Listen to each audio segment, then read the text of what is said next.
Hello दोस्तों, कैसे हैं आप। आशा करता हूँ अच्छे ही होंगे। तो आज देखते हैं यूपीएससी मेंस का पेपर। अभी अभी गांधी जी की जयंती भी हुई है 2 अक्टूबर को।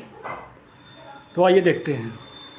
प्रश्न है, वर्तमान समय में महात्मा गांधी के विचारों के महत्व पर प्रकाश डालिए। तो इसका मतलब है कुछ ऐसी चीज़ें हो रही हैं जो उस समय में भी थी और आज भी लगातार हैं। तो आइए देखते हैं। तो सबसे पहले जो गांधी जी के सिद्धांत थे वो सत्य और अहिंसा थे, जिस पे वो अपने पूरे जीवन काल में अटल रहे। और सत्य और अहिंसा का प्रभाव हमारे स्वतंत्रता संघर्ष में भी देखा जा सकता है।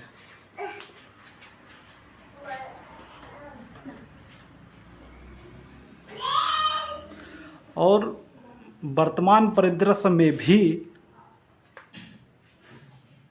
उनके विचारों का व्यापक महत्व नज़र आता है। अब आइए चर्चा करते हैं कि विभिन्न क्षेत्रों में गांधी जी के अपने क्या विचार थे और उनकी क्या उपयोगिता है। तो सबसे पहले बात करते हैं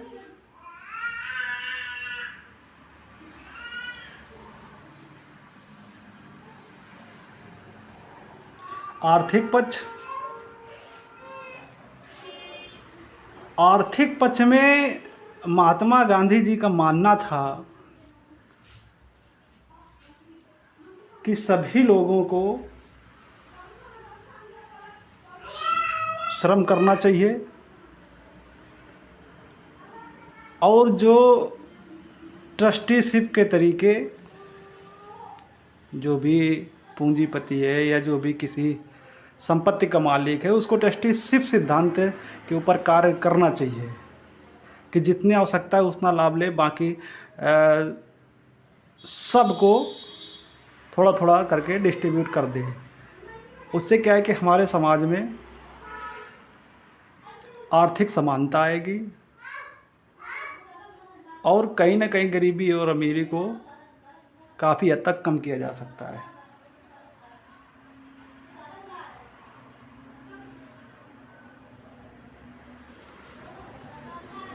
और एक बात है, जो महात्मा जी गांधी जी जो है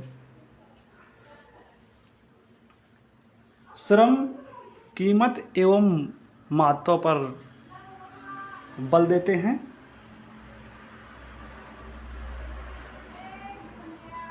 और उनका जो सबसे बड़ा विजन था वो था लघु एवं कुटीर उद्योग, क्योंकि इससे हमारे जो ग्रामीण क्षेत्र हैं वो सशक्त होंगे। अब गांधी जी का आता है दूसरा पक्ष, सामाजिक पक्ष। सामाजिक पक्ष में गांधी जी ने आदर्श समाज का चित्र प्रस्तुत किया, जिसमें जाति, धर्म, लिंग, छुआछूत, गरीबी अमीरी आदि को नकार के इनमें समानता लाने और एक आदर्श समाज स्थापित करने की परिकल्पना की है, और ये मानते भी थे। और आज के परिदृश्य में भी ये चीज़ें बनी हुई हैं और दिखाई देती हैं, जिससे लगता है कि महात्मा गांधी यहाँ भी सार्थक हो रहे हैं अपने विचारों के माध्यम से। अब आते हैं गांधी जी के राजनीतिक पक्ष। गांधी जी जो है दार्शनिक थेरों का समर्थन करते हैं। उनका मानना है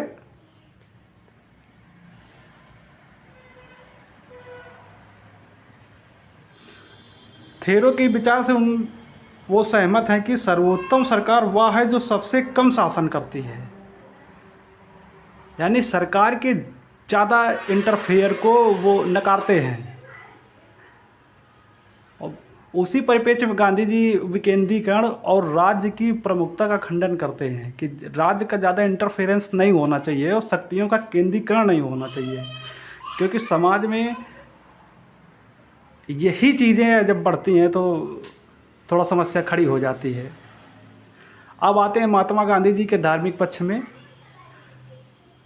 धार्मिक पक्ष में महात्मा गांधी जी का जो उनके विचारों से ज़्यादा प्रभाव है वो ये है कि वो सभी धर्मों को समान रूप से स्वीकृत देते हैं और धर्मों के जो मानवीय सेवा वाला पक्ष है धर्मों का, उसको ज़्यादा महत्व देते हैं कि अगर किसी धर्म से जो है समाज में शांति आ रही है, विकास हो रहा है और आपसी सहयोग बढ़ रहा है, तो हमें ऐसे धर्मों का सम्मान करना चाहिए।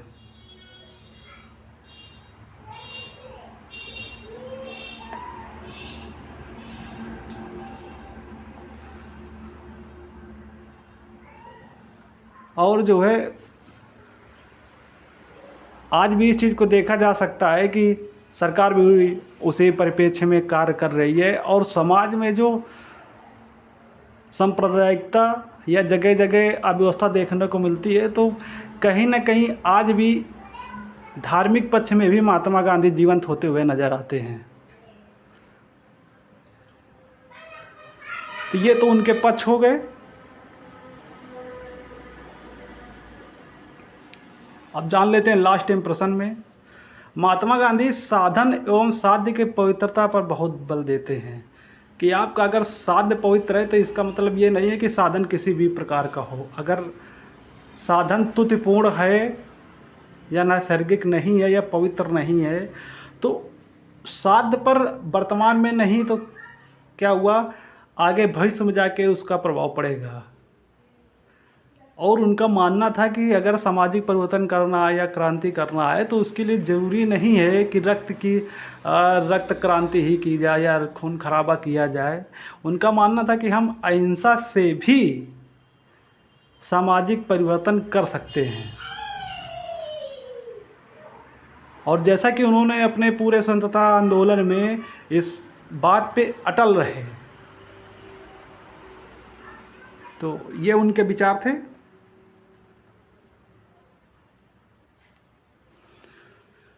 और एक चीज़ है कि जो गांधी जी का सत्य और अहिंसा का सिद्धांत है उसमें कहते हैं कि सत्य किसी भी कीमत पर किसी भी स्थिति पर छोड़ा नहीं जा सकता है। और अहिंसा का मतलब ये नहीं है कि हम किसी को शारीरिक नुकसान पहुंचाएं या आर्थिक नुकसान पहुंचाएं। उनका कहना है कि अहिंसा का मतलब है कि हम धर्म, तन, मन, धन यानी मन से भी हम किसी के बारे में अमंगल अगर सोचते हैं तो वो भी हिंसा का ही एक रूप है।